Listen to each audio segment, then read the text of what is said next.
राधे राधे दोस्तों, जय श्री कृष्णा। तो आज का दिन बहुत ही स्पेशल है क्योंकि आज इस वीडियो में हम लोग गनु महाराज गणपति जी के बारे में बात करने वाले हैं। गणपति जी जिनकी चर्चाएं अभी हर जगह है, पूरे देश में धूमधाम से गणपति जी का त्योहार मनाया जा रहा है, गणेश चतुर्थी का त्योहार मनाया जा रहा है।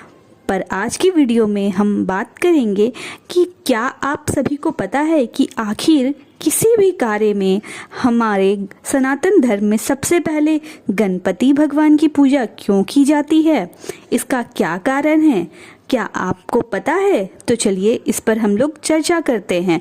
और आगे बढ़ने से पहले मेरे चैनल को लाइक, सब्सक्राइब और शेयर करना ना भूलें। परंतु क्या आपके मन में कभी ये प्रश्न उठा है कि भगवान शिव के होते हुए उनके पुत्र का पहले पूजन क्यों किया जाता है? आखिर ऐसी क्या बात रही होगी जो सबसे पहले उनके पुत्र गणपति गनु महाराज जी की पूजा की जाती है? तो चलिए इस पर हम लोग बात करते हैं। कहते हैं कि यदि शुभ कार्य से पहले गणेश जी का आशीर्वाद लिया जाए तो कार्य में कोई बाधा या विघ्न नहीं आती।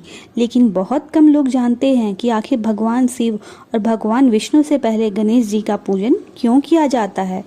यहाँ हम उनके कुछ पौराणिक कथाओं के बारे में जानेंगे।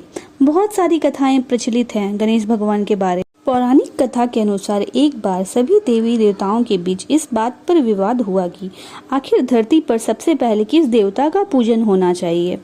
सभी ने अपने आप को एक दूसरे से श्रेष्ठ बताने लगे।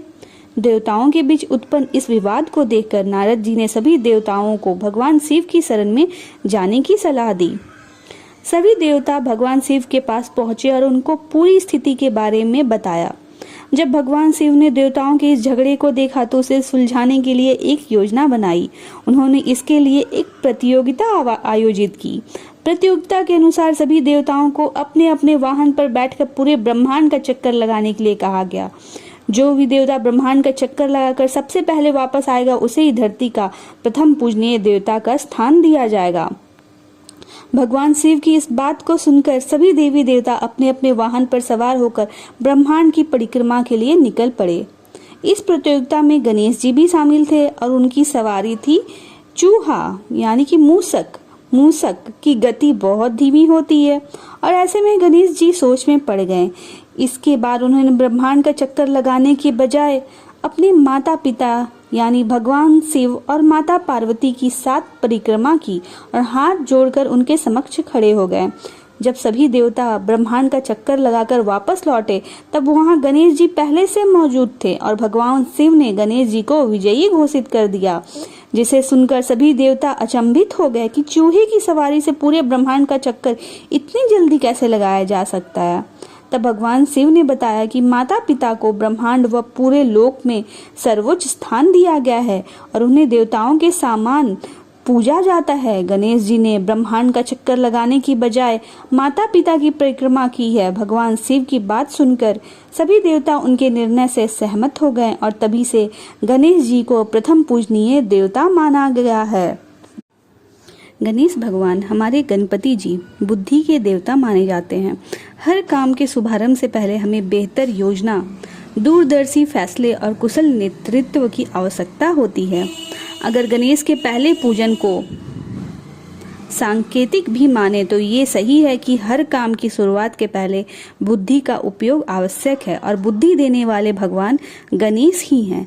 ग्रंथों में अलग अलग कारण बताए गए हैं कि आखिर उन्हें सबसे पहले पूजा क्यों जाता है। शिव महापुराण की कथा के अनुसार जब भगवान शिव और गणेश जी के बीच युद्ध हुआ और गणेश जी का सिर कट गया तो देवी पार्वती के कहने पर शिव जी ने गणेश जी के शरीर पर हाथी का सिर जोड़ दिया।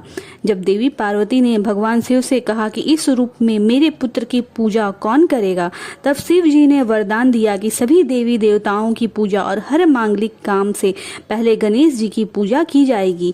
इनके बिना हर पूजा और काम अधूरा माना जाएगा। भगवान के स्वरूप का स्मरण करिए। गणेश भगवान गनु महाराज मानव के शरीर में हाथी का सिर लगा हुआ है। दुनिया के समस्त जीवों में हाथी की स्मरण शक्ति सबसे ज्यादा होती है। तो यदि कोई व्यक्ति अपनी बुद्धि विवेक का ज्यादा से ज्यादा उपयोग करेगा तो वह अन्य लोगों से अग्रणी हो जाएगा। ये संदेश हमें गणेश भगवान से मिलता है। चलिए आगे बढ़ते हुए हम गणेश भगवान के वास्तविक स्वरूप के बारे में चर्चा करते हैं। आखिर वो स्वरूप हमें क्या सिखाता है, उनसे हम क्या सीख ले सकते हैं आजकल की दुनिया में। तो आप सब ने देखा होगा कि मानव के शरीर में हाथी का सिर लगा हुआ है। तो यह संदेश क्या दिया जाता है, दुनिया के समस्त जीवों में हाथी की स्मरण शक्ति सबसे ज्यादा होती है। तो यदि कोई व्यक्ति अपनी बुद्धि विवेक का ज्यादा से ज्यादा उपयोग करेगा तो वह अन्य लोगों में अग्रणी हो जाएगा। हाथी की आंखें सामने की तरफ नहीं अपितु सिर के बाएं और दाएं हिस्से में होती है, जिससे वह 360 डिग्री तक निस्संदेह दूरदर्शिता के साथ देख पाता है। तो ये और खास करके हाथी के दांत और दिखाने के कुछ और खाने के कुछ और, ये कहावत तो आपने जरूर सुनी होगी। तो ये आखिर इससे क्या मिलता है? इसका अर्थ यही है कि सामने वाले व्यक्ति को अपनी सामर्थ्य का पता ना लगने देना है।